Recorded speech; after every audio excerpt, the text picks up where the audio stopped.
The moment my wife shoved me away from her at the company party, I knew our marriage was over.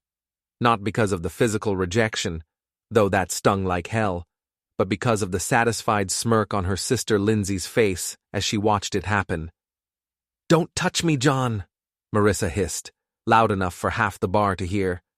Her architectural firm's annual celebration was in full swing, all chrome fixtures and exposed brick, the kind of trendy downtown spot where a beer costs $12 and everyone pretends to enjoy it. Before we dive deeper into this story, I have one small request. Please subscribe, drop a like, comment, and hit that hype button to boost this channel so more people can discover these incredible Reddit stories. I'd only tried to put my arm around her waist, a simple gesture between husband and wife.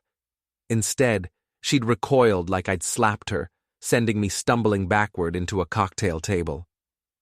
"Jesus, Marissa," I muttered, steadying myself. "What's gotten into you?" But she was already turning away, her perfectly styled blonde hair catching the industrial lighting as she rejoined her business partner Scott near the bar. Scott Slick Randall, as I'd started calling him in my head. Mid-30s, expensive suit, the kind of guy who probably used hair gel that cost more than my weekly grocery budget. Lindsay appeared at my elbow like she'd been waiting for this moment. "Bad night?" she asked, but there was something else in her voice. Anticipation, maybe. I forced a smile, watching my wife laugh at something Scott whispered in her ear. "Last one, actually." That got Lindsay's attention. Her dark eyes, so different from Marissa's blue ones, though they shared the same sharp cheekbones, narrowed slightly. "What do you mean?" Before I could answer, I caught sight of Marissa's hand resting on Scott's forearm. Not a casual touch, something intimate, possessive, the way she used to touch me, back when we were happy, back when she didn't flinch every time I came near her. "I need some air," I said, pushing through the crowd toward the exit.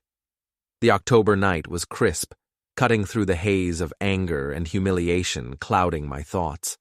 I leaned against my truck, a 10-year-old Ford F-150 that looked like a rust bucket next to the BMWs and Mercedes filling the parking lot, and tried to process what I'd just witnessed.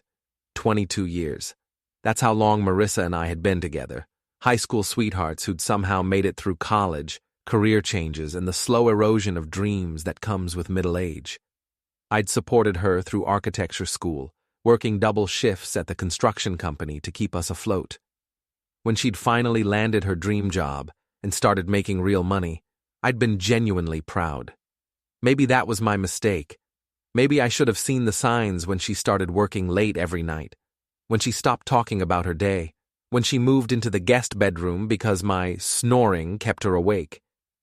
My phone buzzed. A text from Marty, my best friend who ran an auto repair shop across town. "How's the fancy party? You wearing that tie I told you to buy?"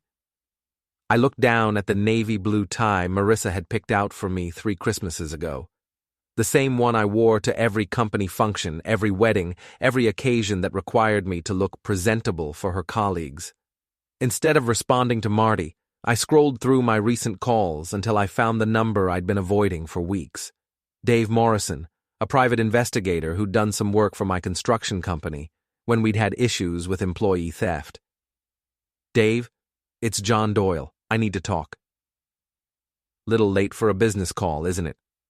"This isn't business. It's personal." A pause. "How personal?" I watched through the bar's windows as Marissa threw her head back, laughing at something Scott had said. His hand was on the small of her back now, fingers splayed possessively. "The kind that ends marriages. Meet me at my office tomorrow morning, 9 sharp. And John? Bring cash." I hung up and stared at my reflection in the truck's side mirror. 43 years old, graying at the temples, laugh lines that had turned into worry lines somewhere along the way. When had I become the kind of man my wife was embarrassed to be seen with? The bar door opened and Lindsay stepped out, wrapping her arms around herself against the cold. She'd always been the wilder sister, tattoos peeking out from her sleeves, dark hair cut in an asymmetrical bob that somehow looked effortlessly cool. Where Marissa was all sharp angles and calculated perfection, Lindsay was curves and chaos. "You okay out here?" she asked, approaching my truck. "Peachy." She laughed, a sound nothing like Marissa's practiced social giggle. "You're a terrible liar, John Doyle." "Yeah, well, I'm learning that's not always a bad thing." Lindsay studied my face in the dim parking lot lighting. "You saw it too, didn't you? The way she looked at him." I didn't answer, but I didn't need to. Lindsay had always been perceptive, even as a kid. 3 years younger than Marissa, but somehow always the one who saw through the family's polite facades. "She's been different lately," Lindsay continued. "Distant, even with me." "When did it start?" I asked, surprising myself with the question. "The distance, or the affair?" The word hung between us like a loaded gun. Affair.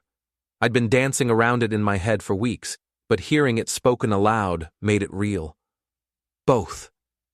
Lindsay leaned against my truck, close enough that I could smell her perfume, something warm and spicy, nothing like Marissa's expensive floral scents. "The distance started about 6 months ago, right around the time Scott joined the firm as a partner." "The affair?" She shrugged. "That's newer, maybe 2 months." "How do you know?" "Because she used to tell me everything, every fight you two had, every problem at work, every stupid thing that bothered her. Then she just stopped. And when someone stops talking about their problems, it usually means they've found someone else to talk to." Through the window, I could see Marissa and Scott deep in conversation at a corner table. Their heads were close together, and Scott's hand covered hers on the table. "I should go back in there," I said. "Confront them. And give her the moral high ground? Let her paint you as the jealous, controlling husband?" Lindsay shook her head. "Marissa's always been good at playing the victim. Don't hand her the ammunition." "So, what do you suggest? Pretend I don't know?" Lindsay was quiet for a long moment, staring at the bar's neon sign. "You know what she used to say about you? Back when you were dating?" I shook my head. "She said you were too nice, too trusting. She actually worried that other women would take advantage of you because you always saw the best in people." Lindsay's laugh was bitter. "Funny how things change. Maybe I should have been less trusting. Maybe she should have been more grateful."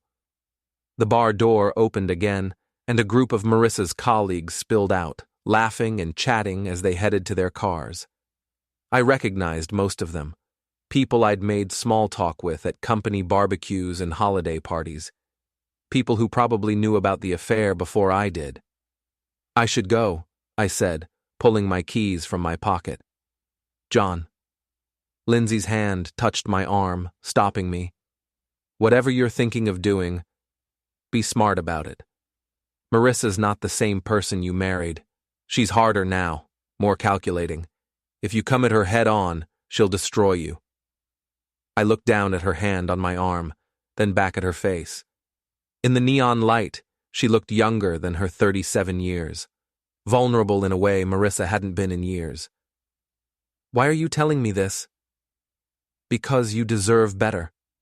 You always have." Before I could respond, she was walking back toward the bar, leaving me alone with my thoughts and the growing certainty that my marriage was beyond saving.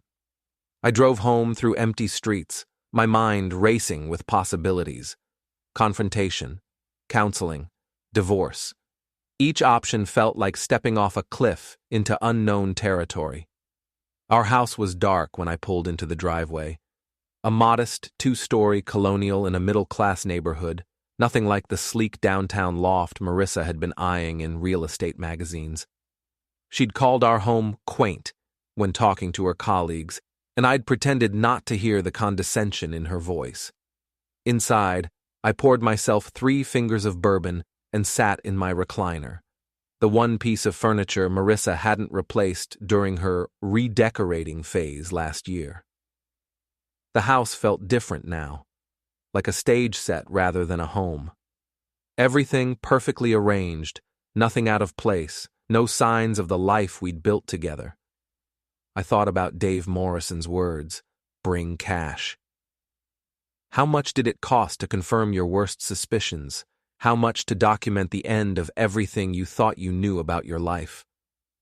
My phone buzzed with a text from Marissa. Staying at Lindsay's tonight. Too much wine to drive.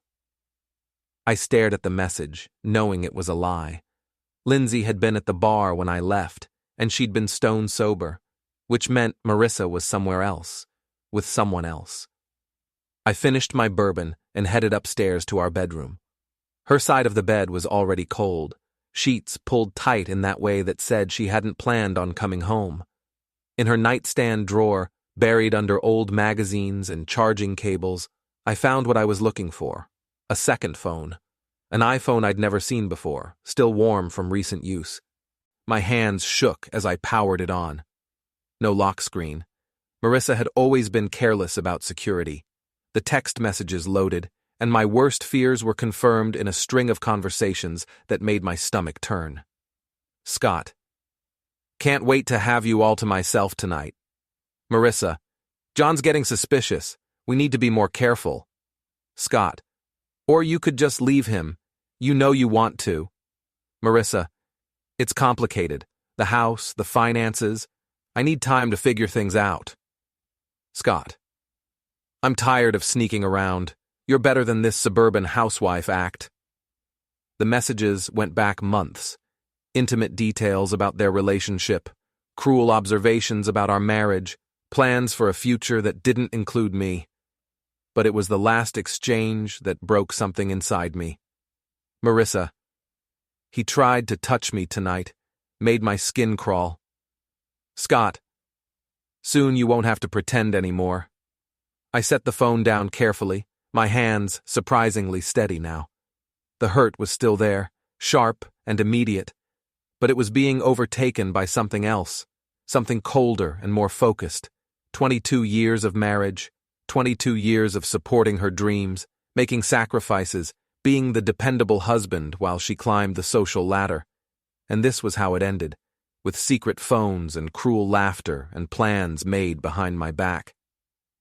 I looked around our bedroom, taking inventory. Her jewelry box on the dresser, the expensive clothes in her walk-in closet, the framed photos of us from happier times, now feeling like evidence of a lie I'd been living.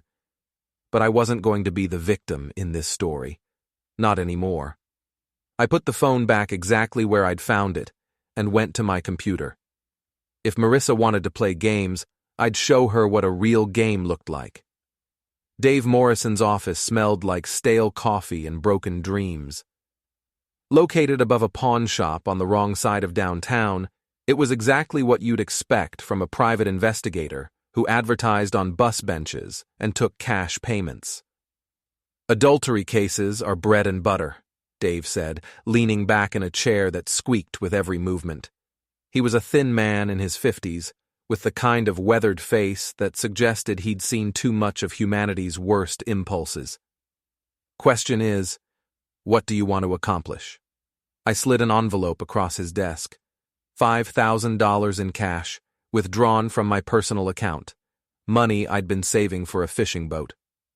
I want proof, photos, documents, whatever it takes to show she's been cheating. And then what? You planning to divorce her? I'm planning to make sure she doesn't get to play the victim when I do. Dave opened the envelope and counted the bills with practiced efficiency. Your wife works at Henderson and Associates, right? The architecture firm downtown?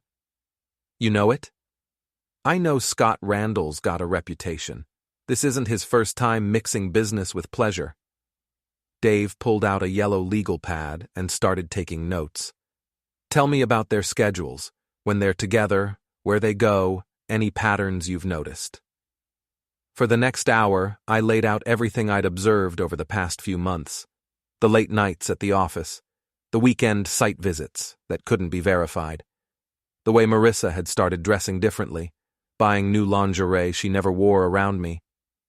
She's got a second phone, I added. iPhone, probably a burner. She keeps it in her nightstand. Dave's eyebrows went up. You go through it? Once. Last night, after the party where she made it clear she didn't want me touching her. What did you find? I recounted the text messages, watching Dave's expression grow more interested with each detail. By the time I finished, he was nodding approvingly. She's sloppy, overconfident. That works in our favor. He tapped his pen against the pad. I can have preliminary evidence within a week, full documentation within 2. But I need to ask, you sure you want to go down this road? Sometimes it's better not to know the details. I already know the details. I just need proof other people will believe. Dave studied my face for a long moment. You're not planning anything stupid, are you? Because I don't work with clients who— Nothing illegal, I interrupted. I just want to make sure when this marriage ends, everyone knows who really destroyed it. Fair enough. Dave stood and walked to a filing cabinet, pulling out a standard contract. I'll need you to sign this. Retainer agreement, confidentiality clause, the usual legal protections. As I signed the papers, Dave continued talking. Your wife's sister, Lindsay, right? She know about any of this? She suspects. Why? Might be useful to have someone on the inside, someone who can confirm schedules, overhear conversations. Family members see things outsiders miss. I thought about Lindsay's hand on my arm the night before, the way she'd looked at me with something that might have been sympathy, or something else entirely. I'll think about it. Don't think too long. In my experience, cheaters get careless when they think they're not being watched. But they get paranoid fast once they suspect surveillance. I left Dave's office with a mixture of anticipation and dread. The investigation was in motion now, which meant there was no going back. In 2 weeks, I'd have legal proof of what I already knew in my gut. The question was what I'd do with it. My phone rang as I was walking to my truck, Marissa's name on the caller ID. Where are you? She asked without preamble. Running errands. Why? I need you to pick up my dry cleaning, the blue dress for the Hartwell presentation tomorrow. The same tone she'd used to ask me to take out the trash. No, please. No, thank you. Just an assumption that I'd drop everything to handle her needs. I'm across town. Can't you get it yourself? A pause. I'm at the office. We're swamped with the Hartwell project, and Scott needs me to— Scott needs you. I let the words hang there. What's that supposed to mean? Nothing. I'll get your dress. I hung up before she could respond, already imagining the conversation she'd have with Scott about her difficult husband. Let them think I was clueless. Let them get comfortable with their deception while Dave Morrison documented every lie. The dry cleaner was a small family operation run by an elderly Korean couple who'd known Marissa and me for years. Mrs. Kim smiled when she saw me coming. Mr. John, here for Mrs. Marissa's dress? That's right. She disappeared into the back room, returning with a garment bag containing a navy blue sheath dress I'd never seen before. Expensive, by the look of it. The kind of thing Marissa wore when she wanted to make an impression. She looked very beautiful in this dress, Mrs. Kim said, handing me the bag. Very elegant lady, your wife. Yeah, I agreed. She's something special. But as I drove home, I found myself thinking about Lindsay instead. The way she'd looked in her simple black dress at the party, no designer labels or calculated elegance, just natural beauty and genuine warmth. When had I stopped noticing things like that about my own wife? The house was empty when I arrived, Marissa's car absent from the driveway. I hung her dress in the bedroom closet and checked her nightstand drawer. The second phone was gone. Smart. She was getting more careful, just as Dave had predicted, but not careful enough to avoid a professional investigator with 20 years of experience catching cheaters. I made myself a sandwich and ate it standing at the kitchen counter, looking out at the backyard where Marissa and I had once talked about putting in a garden. We'd never gotten around to it, always too busy with work or social obligations or the dozens of small compromises that had slowly eroded our connection. My phone buzzed with a text from Marty. "Beer tonight? Jenny's working late and I'm going stir-crazy." I hesitated. Marty had been my best friend since high school, but he was also friends with Marissa. If I told him about the investigation, would he keep it to himself? Or would loyalty to both of us force him to warn her? "Rain check," I texted back. "Dealing with some stuff at home. Everything okay? We'll be soon." I spent the rest of the afternoon researching divorce lawyers online, making notes about asset division and alimony calculations. Marissa made more money than me now, which meant I might actually come out ahead financially. The irony wasn't lost on me. Her success, which had driven us apart, might also be what saved me from poverty in the aftermath. She came home at 7:30, carrying takeout from an expensive Italian restaurant downtown. The same place she'd taken me for my birthday 3 years ago, back when she still made an effort to celebrate our relationship. "Sorry I'm late," she said, setting the bags on the kitchen counter. "The Hartwell presentation is tomorrow, and we wanted to make sure everything was perfect." "We?" "The team. Scott, myself, a few of the junior architects." She avoided my eyes as she spoke, busying herself with unpacking containers of pasta and salad. "How's Scott working out as a partner?" "Fine. He's very dedicated." I watched her face as she said it, looking for tells, a slight flush in her cheeks, the way she touched her neck when she lied, all the little habits I'd learned over 22 years of marriage. "Must be nice having someone who shares your vision." "Yes, it is." She looked at me directly now, and I saw something challenging in her expression. "It's important to have a partner who understands your ambitions. Who wants the same things you want? And what do you want, Marissa?" The question seemed to catch her off guard. She paused with a forkful of pasta halfway to her mouth, studying my face. "I want to be successful. I want to build something meaningful. I want—" She trailed off, shaking her head. "I want to matter." "And you don't think you matter now?" "Not the way I should, not the way I could, with the right support."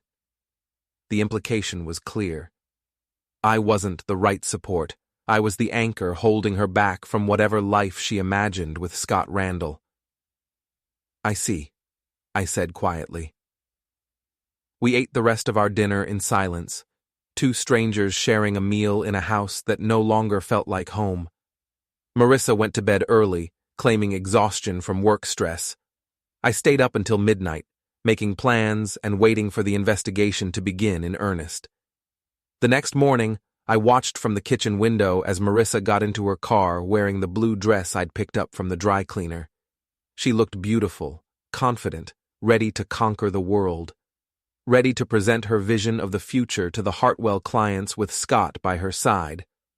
I wondered if she'd worn that dress for the presentation or for him. My phone rang at 10 a.m. Dave Morrison. "I've got eyes on them," he said without preamble. "Your wife and Randall just checked into the Marriott downtown. Room 412. Want me to get photos?" I closed my eyes, feeling the last of my illusions crumble. "Get everything." "You got it. And John?"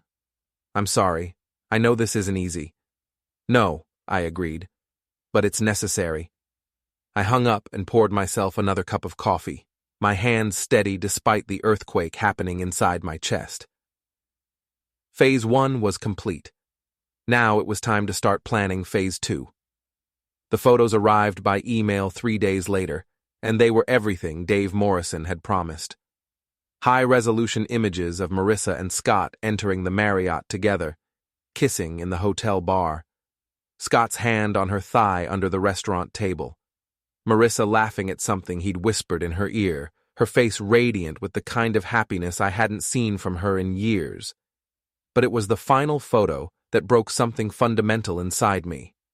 Marissa and Scott on the hotel room balcony, her arms wrapped around his neck, both of them naked from the waist up. The same balcony where we'd stayed for our 15th wedding anniversary, back when she still pretended to love me. I printed the photos on my home computer, hands shaking with rage and something else. Relief, maybe, that the uncertainty was finally over. No more wondering if I was paranoid or imagining things. No more making excuses for her behavior or blaming myself for our failing marriage. My phone rang, Lindsay's name on the caller ID. "Hey," she said, her voice unusually subdued. "Are you busy? I need to talk to someone." "What's wrong?" "It's about Marissa. Can I come over?" 20 minutes later, Lindsay was sitting at my kitchen table, her dark hair pulled back in a messy ponytail, wearing jeans and a sweater that made her look younger than her 37 years. She'd been crying, I realized. Her eyes were red-rimmed and she kept twisting a tissue between her fingers. "She told me," Lindsay said without preamble. "About Scott. About the affair." I set a cup of coffee in front of her, my expression carefully neutral. "What did she say?" "That she's in love with him. That she's been miserable for years and finally found someone who makes her happy." Lindsay looked up at me, her eyes bright with unshed tears. "She asked me to help her figure out how to leave you." "And what did you tell her?" "I told her she was making the biggest mistake of her life." Lindsay wrapped her hands around the coffee mug, staring down at the dark liquid. "She's changed, John. I don't know when it happened, but she's not the sister I grew up with anymore. She's become this cold, calculating person who only cares about status and money and impressing people who don't matter. People change. Not like this. Not this completely." Lindsay looked up at me again. "She talked about you like you were some kind of burden she'd been carrying around. Like 22 years of marriage meant nothing." I pulled out the manila envelope containing Dave's photos and set it on the table between us. "She's not wrong about one thing. The marriage is over." Lindsay stared at the envelope like it might explode. "What's that?" "Proof." She opened the envelope with trembling fingers, her face going pale as she flipped through the images. By the time she reached the balcony photo, tears were streaming down her cheeks. "Oh, John, I'm so sorry." "Don't be sorry. Be angry." Lindsay set the photos down and wiped her eyes with the back of her hand. "What are you going to do?" "I'm going to make sure everyone knows the truth, starting with her parents. Her parents worship her. They'll believe photographic evidence." Lindsay was quiet for a long moment, studying my face. "You're different too. Harder. I can see it in your eyes. 22 years of marriage will do that to a man, especially when it ends like this. It doesn't have to end. You could fight for her. Try counseling. With a woman who finds my touch repulsive, who's been planning her exit strategy for months while pretending everything was fine." I shook my head. "Some things can't be fixed, Lindsay. Some betrayals are too deep." She reached across the table and covered my hand with hers. Her skin was warm, her touch gentle, in a way I'd almost forgotten existed. "You deserve better than this." "Do I? Maybe this is exactly what I deserve. Maybe I was too complacent, too trusting, too willing to let her drift away without fighting for what we had." "Stop it!" Lindsay's voice was fierce. "Don't you dare blame yourself for her choices. You're a good man, John Doyle. You always have been. If she can't see that, it's her loss." I looked down at our joined hands, feeling something shift in the space between us, something that had been building since the night of the company party, maybe longer. "Lindsay, I know." She pulled her hand back, her cheeks flushing. "I'm sorry. This isn't the time or place." "Isn't it?" The question hung between us, loaded with possibilities neither of us was quite ready to acknowledge. Lindsay stood abruptly, pacing to the kitchen window. "She's my sister. Despite everything, she's still my sister. And she's still my wife. For now." Lindsay turned back to me, her expression conflicted. "What do you need from me?" "The truth. When she asks you to help her plan her exit, I want to know about it. When she tells you about her future with Scott, I want details. When she starts moving money or making arrangements. You want me to spy on her. I want you to protect yourself. Because when this all comes out, she's going to blame everyone except herself. And family members make convenient scapegoats. Lindsay considered this, her gaze drifting back to the photos scattered on the table. She really thinks she's going to get away with this, doesn't she? That she can just walk away and start over with Scott like the last 22 years never happened. That's exactly what she thinks. Then she's forgotten who she's dealing with. Lindsay's smile was sharp, almost predatory. You might be too nice for your own good, John, but you're not stupid, and you're definitely not weak. No, I agreed. I'm not. That evening, Marissa came home late again, full of apologies and explanations about client meetings and project deadlines. She kissed my cheek, a brief, perfunctory gesture that felt like a lie against my skin, and disappeared upstairs to shower. I listened to the water running and imagined her washing Scott's scent from her body, preparing to play the role of faithful wife for another night.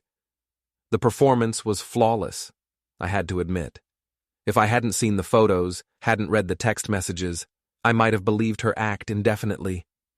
My phone buzzed with a text from Dave Morrison. More photos tomorrow. They're getting sloppy. Good. Let them get comfortable.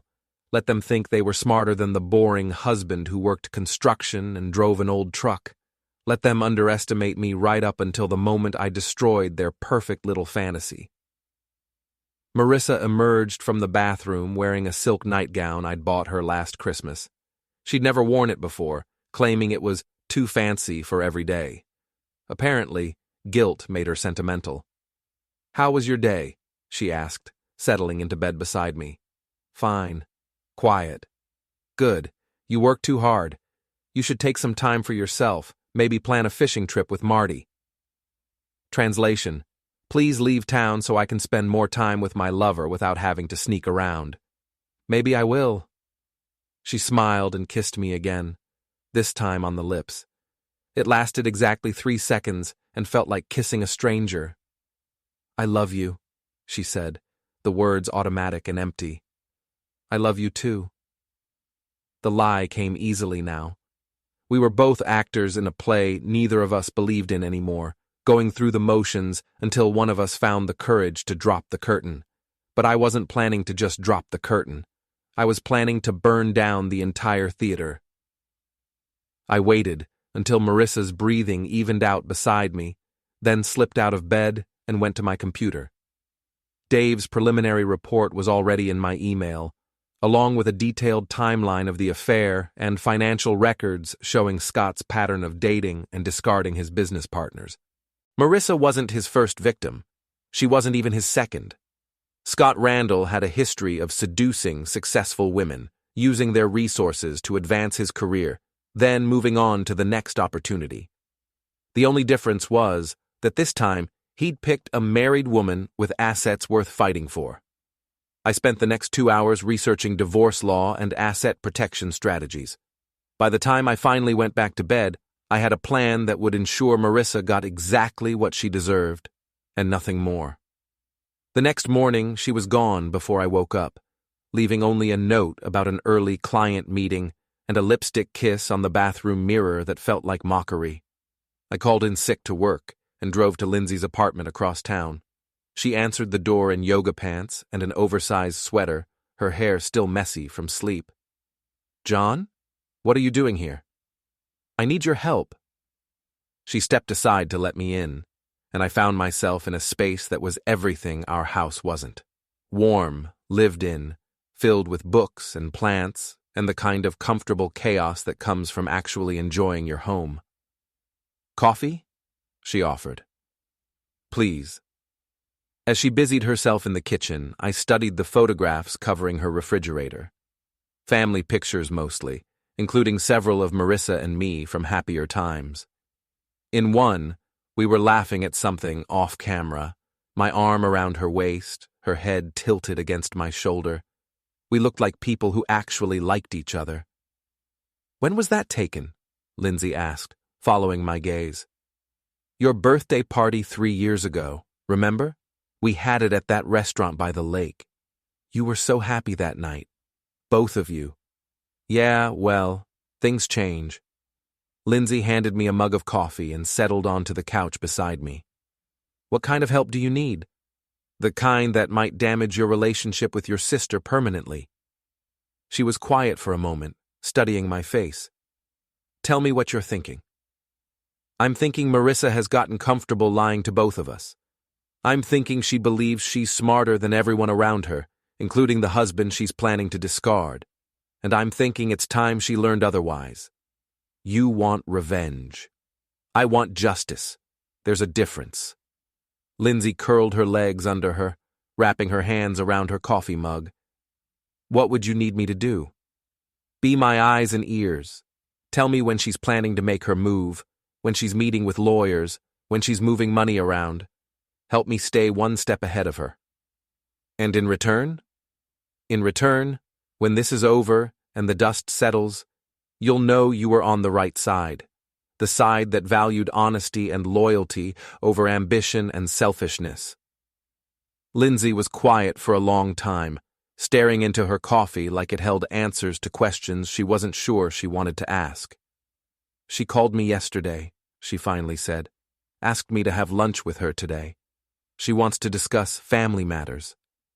Translation: she wants to start building her narrative for why the divorce is all my fault. Probably. So what are you going to tell her? Lindsay looked up at me, her dark eyes steady and determined. I'm going to tell her I'm listening, and then I'm going to tell you everything she says. Even if it hurts her?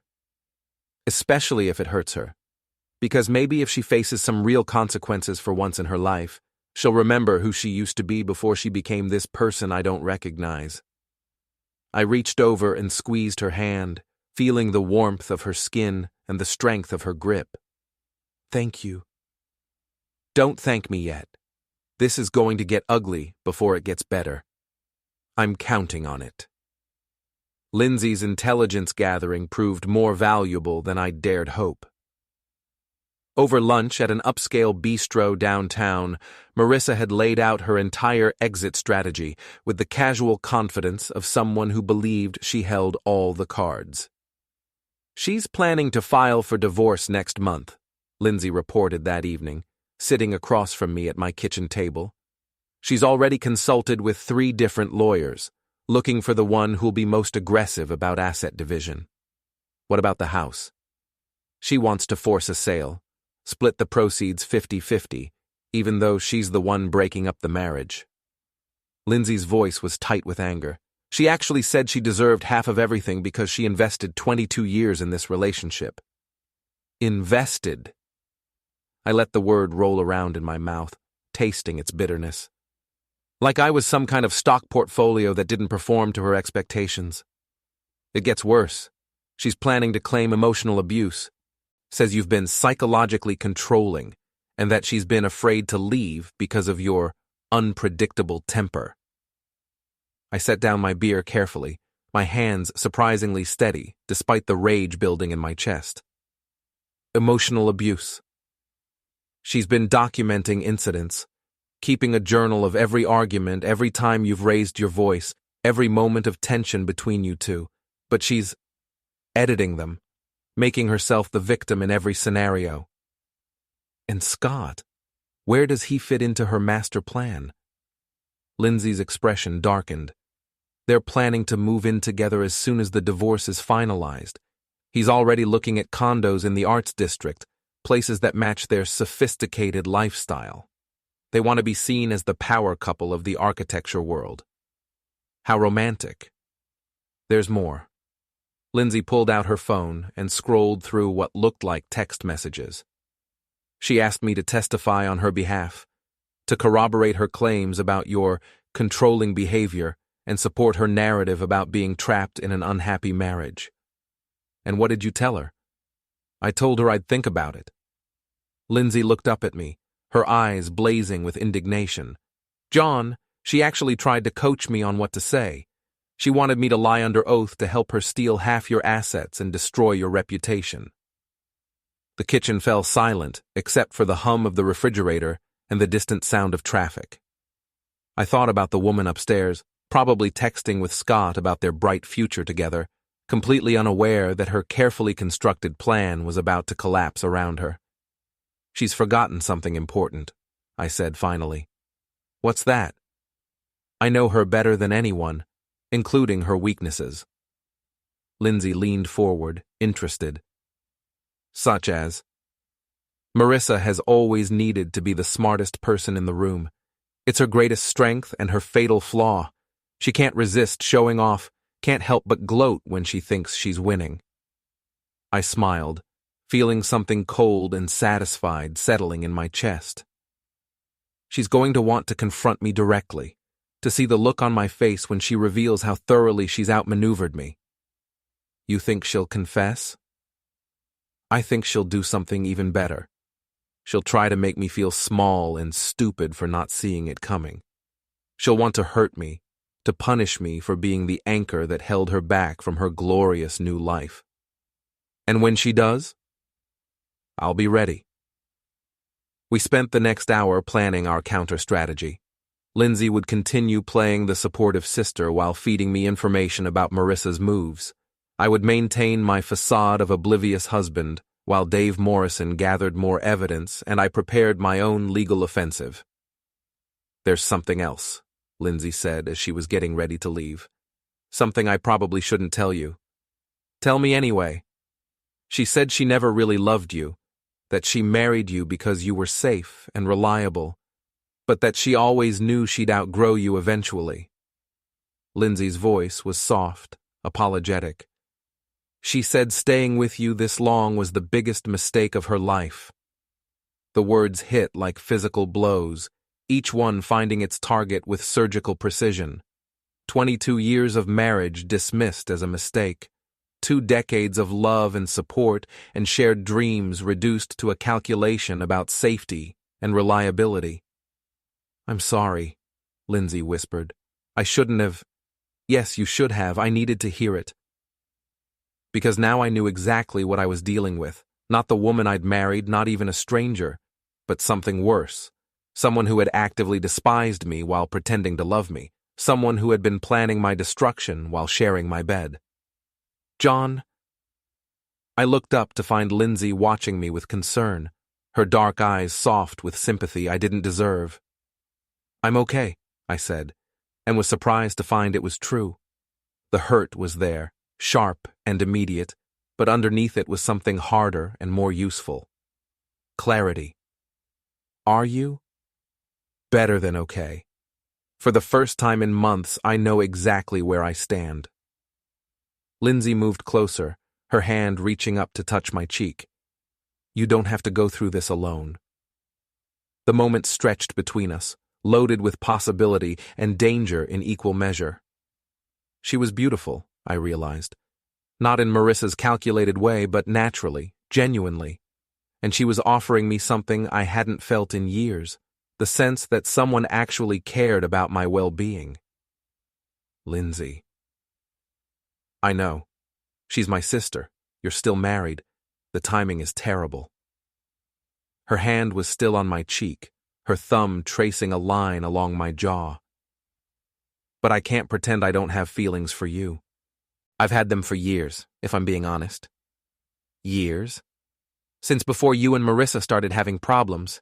Since back when I thought you were just the good guy who was too devoted to my sister for his own good." She smiled sadly. "I used to be jealous of her, you know. Not because of what she had, but because she had you and didn't seem to appreciate it." I covered her hand with mine, holding it against my face. "This is complicated. Everything worthwhile is complicated."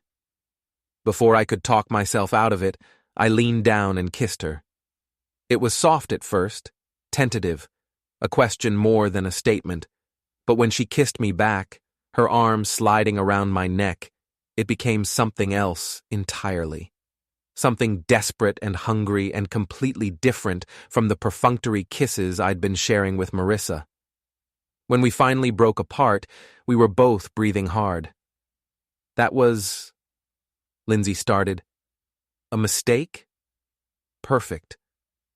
I rested my forehead against hers, trying to process the emotions swirling through me. Guilt, desire, hope, fear, all tangled together in a knot I couldn't begin to unravel. "What happens now?" I asked.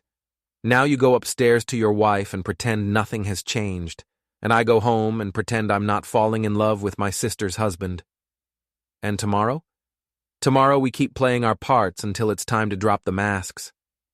She kissed me once more, quick and fierce, then was gone, leaving me alone in my kitchen with the taste of her lips and the knowledge that my marriage wasn't the only relationship about to be destroyed by the choices we were all making.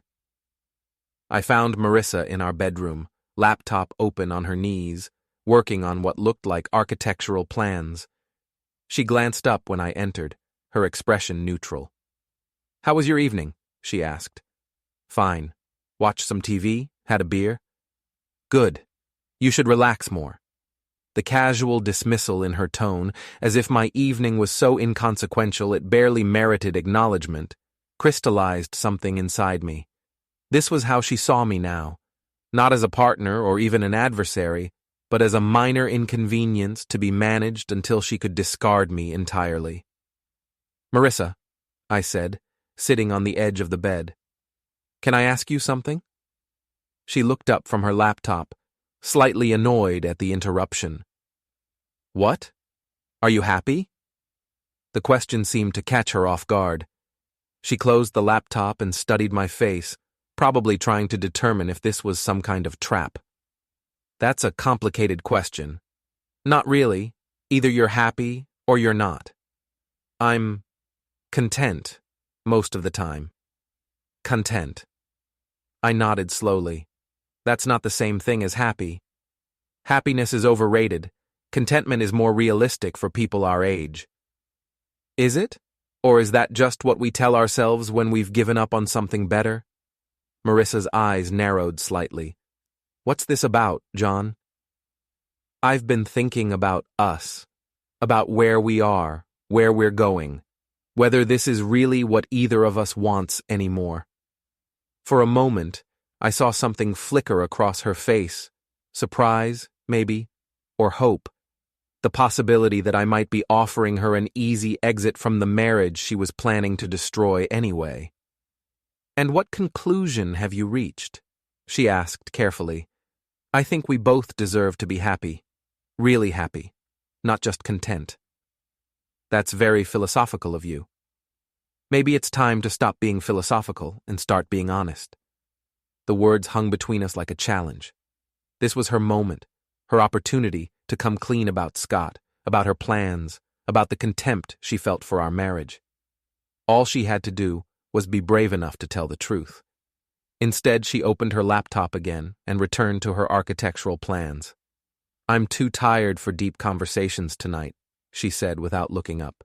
"Can we table this for another time?" "Sure," I said, standing up. "Another time." But as I headed for the bathroom to brush my teeth, I was already planning exactly when that other time would be. And when it came, Marissa was going to discover that her boring, reliable husband had learned a few things about strategy himself. The game was almost over. She just didn't know it yet. The final phase began on a Tuesday morning in November. Marissa left early for what she claimed was a breakfast meeting with potential clients, but Dave Morrison's surveillance confirmed she was actually meeting with her divorce lawyer to finalize the papers. According to Lindsay, who had become my most valuable intelligence asset, Marissa planned to serve me that evening, timing it for maximum psychological impact. She wanted to catch me off guard, vulnerable and unprepared. She wanted to see me crumble. Instead, I was ready. I'd taken the day off work, telling my crew I had personal business to handle.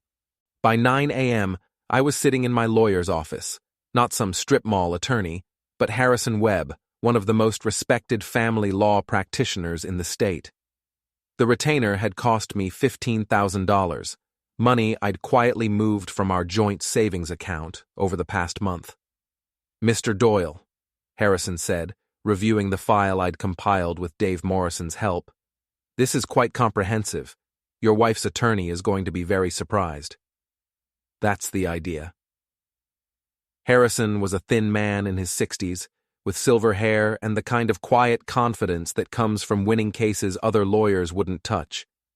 His office walls were covered with degrees from Harvard and Yale, along with photographs of him shaking hands with judges and politicians.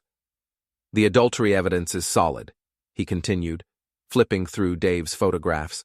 "The financial records showing her secret consultations with multiple attorneys demonstrate premeditation, and this journal she's been keeping—" "Fabricated evidence of abuse," I supplied.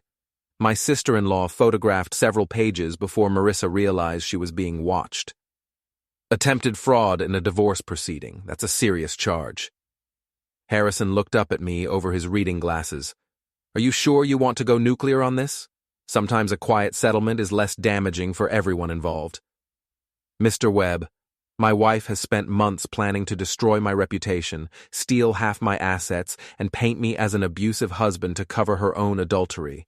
She's enlisted her lover, her family, and her friends in a conspiracy to defraud me in divorce court." I leaned forward in my chair. "I don't want a quiet settlement.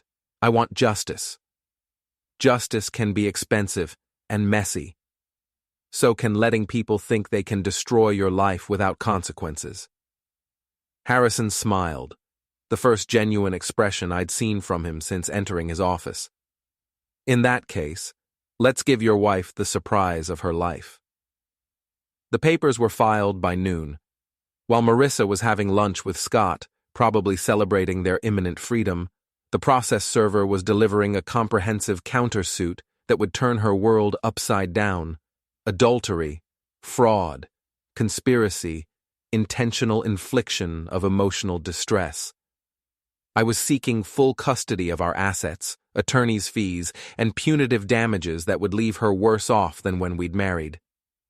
But the legal filing was just the opening move. The real revenge required a more personal touch. I spent the afternoon making phone calls to Marissa's parents, who deserved to know why their daughter's marriage was ending; to her colleagues at the architecture firm, who should understand what kind of person they were working with; to our mutual friends, who had a right to hear the truth before Marissa could spin her version of events. Each conversation was difficult, but necessary. I didn't editorialize or embellish. I simply shared the facts, backed up by photographic evidence that spoke for itself. The reactions ranged from shock to anger to disappointment, but no one questioned the authenticity of what I was showing them. By 4 p.m., Marissa's carefully constructed reputation was in ruins. Lindsay called at 5:30, her voice tight with excitement and apprehension. "She knows," Lindsay said. "Her lawyer called her an hour ago. She's been screaming and crying and throwing things around her office. Scott's with her, trying to calm her down." "How long before she gets home?" "She left the office 10 minutes ago. John, she's furious. I've never seen her this angry." "Good. Anger makes people sloppy." "Be careful. I know my sister, and when she's cornered, she gets vicious." "So do I." I hung up and took one last look around the house we'd shared for 15 years. The living room where we'd watched movies together, the kitchen where we'd cooked dinner and talked about our days, the bedroom where we'd made love and shared our dreams for the future. All of it felt like ancient history now, artifacts from someone else's life. Marissa's car pulled into the driveway at 6:15, the engine revving aggressively as she parked. I heard the front door slam, followed by the sharp click of her heels on the hardwood floor. "John!" she screamed from the foyer. "Where are you?" "In here," I called from the living room, my voice calm and steady. She appeared in the doorway like an avenging angel, her face flushed with rage, her usually perfect hair disheveled from running her hands through it. In her right hand, she clutched a copy of the legal papers I'd had served. "What the hell is this?" she demanded, waving the documents in the air. "Divorce papers. I thought you'd be familiar with the concept, since you've been planning to serve me with your own version tonight." That stopped her cold. For a moment, confusion replaced anger on her face. "How did you know about your plans? Know about Scott? Know about the journal full of lies you've been writing to support your fraud case?" I stood up slowly, enjoying the way her eyes widened with each revelation. Marissa, I've known about everything for weeks. That's impossible. I was careful. You were sloppy. Did you really think you could carry on an affair in a small city without someone noticing? Did you honestly believe you could plot against me for months without word getting back? She sank into the chair across from me, the fight temporarily draining out of her as the scope of her exposure became clear. Who told you? Does it matter? The important thing is that everyone knows now. Your parents, your colleagues, our friends. They all know what you really are. What I really am. The anger was returning, her voice rising to a near shriek. I'm a woman who was trapped in a dead marriage with a man who never understood me, never supported my dreams, never gave me the life I deserved. The life you deserved. I nodded thoughtfully. You're right about that, actually. You deserve exactly what you're going to get. Which is what? I pulled out my phone and showed her the screen. A bank statement showing our joint accounts had been frozen pending the divorce proceedings. No access to marital assets until the court determines how they should be divided. Given your adultery and attempted fraud, I'm guessing that won't work out in your favor. Her face went white. You can't do that. I already did.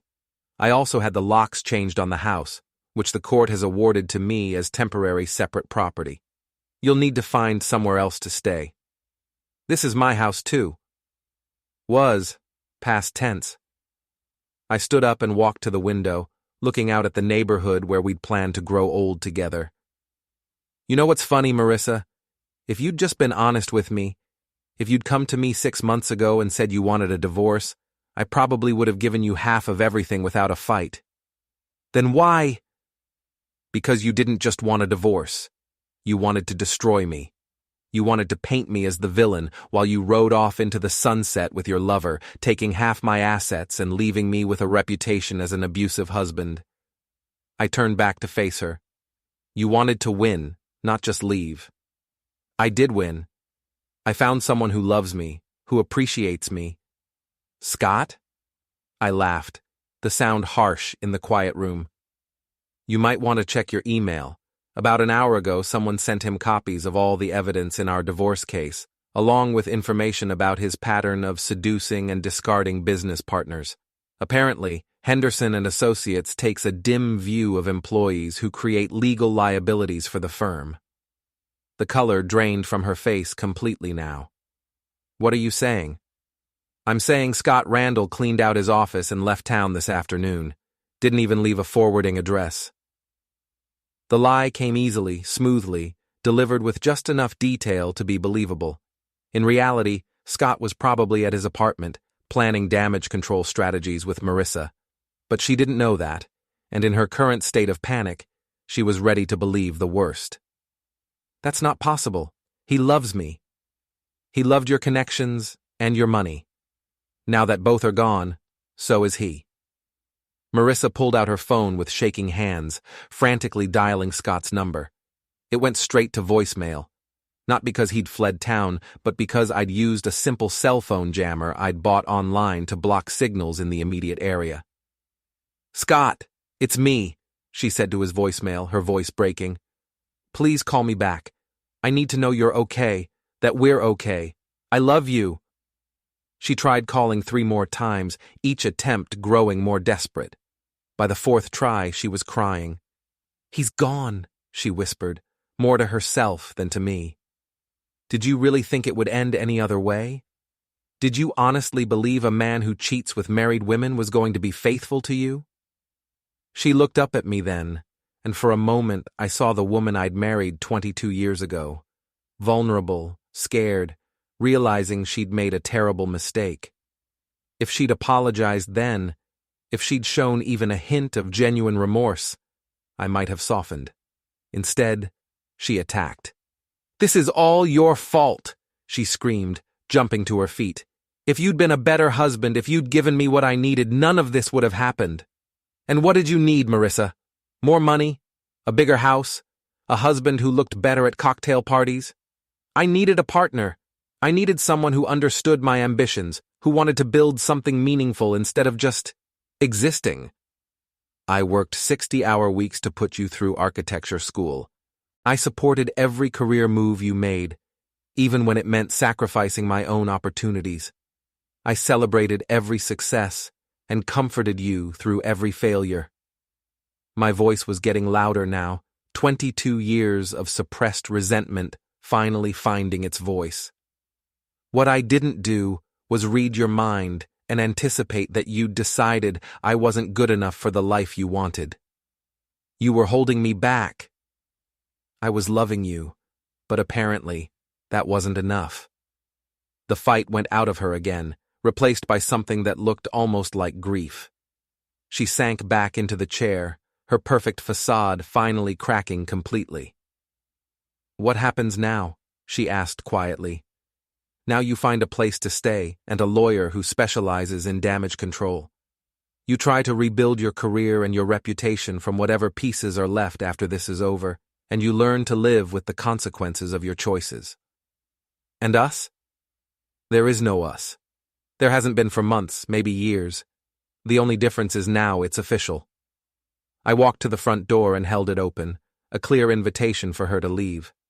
She gathered her purse and the legal papers, moving like someone in a daze. At the threshold, she turned back to me one last time. "I did love you, you know, in the beginning." "I know. I loved you too, all the way to the end." She walked to her car without looking back, her heels clicking on the driveway like a countdown timer reaching 0. I watched her drive away, then closed the door and turned off the cell phone jammer. My phone immediately buzzed with missed calls and text messages. Scott, frantically trying to reach me after his calls to Marissa had failed. Lindsay, wanting to know if I was okay.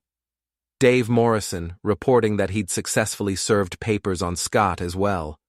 But I ignored them all and poured myself a bourbon, sitting in my recliner and savoring the silence of my empty house. The revenge was complete. Marissa's reputation was destroyed, her assets frozen, her lover exposed as a serial predator, her family turned against her. She would survive. People like her always did. But she would never again underestimate the man she dismissed as boring and reliable. As for me, I was finally free. Free from the lies, the pretense, the slow poison of a marriage that had died years ago.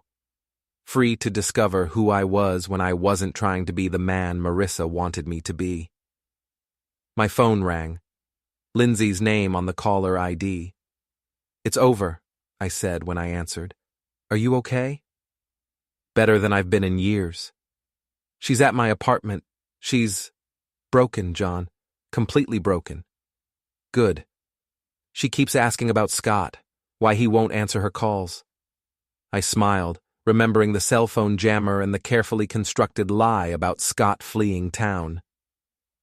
Maybe his feelings weren't as strong as she thought. Maybe not. Lindsay paused. "What about us? What happens between us now?" It was a good question. With Marissa out of the picture, Lindsay and I were free to explore whatever was building between us. But it would have to wait until the dust settled, until we could be sure our feelings were real, and not just a reaction to the chaos of the divorce. Now we take things slow and see what develops. No rush, no pressure, just possibility. I'd like that. So would I. After we hung up, I sat in the gathering darkness of my living room, thinking about the future for the first time in months. It was uncertain, unplanned, full of variables I couldn't control. But it was mine. And that made all the difference.